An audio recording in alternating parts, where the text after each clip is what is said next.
दोस्तों, आज भारत में रिफ्यूजी एक बड़ी प्रॉब्लम बन गए हैं, फिर चाहे वो बांग्लादेश से घुसपैठ करने वाले रिफ्यूजी हो या फिर म्यांमार के रोहिंग्या मुसलमान। लेकिन रिफ्यूजीज हमेशा से ही बस प्रॉब्लम नहीं होते हैं, बल्कि अगर हम पारसी लोगों का इतिहास देखें तो वो भी भारत में रिफ्यूजी की तरह ही आए थे। लेकिन पारसी कम्युनिटी का प्रभाव भारत पर बहुत अच्छा रहा है, फिर चाहे वो अंग्रेजों के खिलाफ लड़ना हो या आज दुनिया भर में भारत का नाम ऊंचा उठाना हो, पारसी लोगों का कंट्रीब्यूशन बहुत रहा है।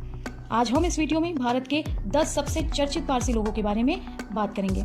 अगर आपने अभी तक हमारे चैनल को सब्सक्राइब नहीं किया है तो प्लीज़ हमें सपोर्ट करें चैनल को सब्सक्राइब करके। दोस्तों, पारसी धर्म विश्व का सबसे प्राचीन धर्म है। इस धर्म की स्थापना संत जरथुस्त्र ने की थी। इस्लाम के आने से पूर्व प्राचीन ईरान में जरथुस्त्र धर्म का ही प्रचलन था। 7वीं शताब्दी में अरबों ने ईरान को पराजित कर दिया। तब वहां के जरथुस्त्र धर्मावलंबियों ने इस्लाम की भाईचारा नीति और रहन सहन को देखते हुए इस्लाम कबूल कर लिया था। ऐसी मान्यता है कि कुछ ईरानियों ने इस्लाम स्वीकार नहीं किया और वे सभी एक नाव पर सवार होकर भारत भाग गए और यहाँ गुजरात तट पर नवसारी में आकर बस गए। वर्तमान समय में भारत में उनकी संख्या लगभग 1 लाख है, जिसका 70% मुंबई में रहते हैं। ईरान और दूसरे देशों में जब पारसी लोग प्रताड़ित किए जा रहे थे, तब भारत में सबके लिए सद्भाव का माहौल था। यही कारण है कि आज विश्व में पारसियों की सबसे अधिक संख्या भारत में रहती है। इतना ही नहीं, पारसियों ने भी खुलकर भारत की सेवा की और भारत के स्वतंत्रता आंदोलन, अर्थव्यवस्था, मनोरंजन, सशक्त सेनाओं तथा अन्य क्षेत्रों में सर्वत्र अत्यंत महत्वपूर्ण योगदान दिया है। मतलब कि सिर्फ एक शरणार्थी बनने की जगह पारसी लोगों ने भारत के विकास में अपना योगदान दिया। भारत में औद्योगिक क्रांति में पारसी लोगों का बड़ा ही योगदान रहा है। दोस्तों, आइए आज जानते हैं पारसी समुदाय के ऐसे 10 लोगों के बारे में जिन्होंने भारत पर अपना स्थायी प्रभाव डाला। जिसमें पहले नंबर पर आते हैं आर्दसर गोदरेज और उनके भाई फिरोज शाह गोदरेज।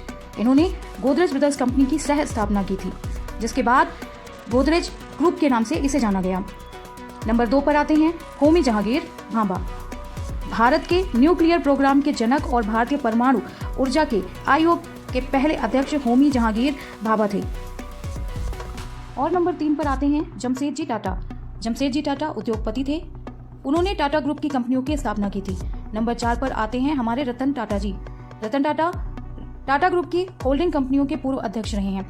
28 दिसंबर 1937 को उनका जन्म हुआ था। अपने व्यक्तिगत और परोपकार के लिए उन्हें आज पूरा देश याद कर रहा है। इसके बाद नंबर 5 पर आती हैं अरुणा ईरानी। अरुणा ईरानी का जन्म 18 मई 1946 को हुआ था। वो एक भारतीय अभिनेत्री और निर्देशक है। टेलीविजन से लेकर उन्होंने सैकड़ों फिल्मों में काम किया है। अब नंबर 6 पर आते हैं दादा भाई नौरोजी। दादा भाई नौरोजी अर्थशास्त्र और राजनीतिक कार्यकर्ता रहे हैं। भारत के लिए सार्वजनिक रूप से स्वतंत्रता की मांग करने वाले वह पहले व्यक्ति थे। इसके बाद नंबर 7 पर आते हैं फिरोज शाह मेहता। फिरोज शाह मेहता वकील और राजनेता थे। वो इंडियन नेशनल कांग्रेस के सह संस्थापक और अध्यक्ष रहे हैं। और अब नंबर 8 पर आते हैं फिरोज गांधी। फिरोज गांधी एक भारतीय राजनेता और पत्रकार थे। कांग्रेस सदस्य होने के साथ वह सांसद भी बने। स्वतंत्रता संग्राम में उन्होंने महात्मा गांधी जैसे नेताओं के साथ मिलकर काम किया। पूर्व पीएम इंदिरा गांधी के वह पति थे। अब इसके बाद नंबर 9 पर आते हैं JRD टाटा। JRD टाटा का पूरा नाम जहांगीर रतनजी दादा भाई है और वो उद्योगपति रहे हैं। भारत की सबसे पहली कमर्शियल एयरलाइंस उन्होंने शुरू की थी। अब आखिर में नंबर 10 पर आते हैं डॉक्टर साइरस पूनावाला। डॉक्टर साइरस पूनावाला भारतीय अरबपति और सीरम इंस्टीट्यूट ऑफ इंडिया के संस्थापक और अध्यक्ष हैं। सबसे ज़्यादा वैक्सीन डोज सीरम इंस्टीट्यूट ही बनाती है। तो दोस्तों, ये थे 10 पारसी लोग जो भारत के बड़े उद्योगपतियों में से एक हैं।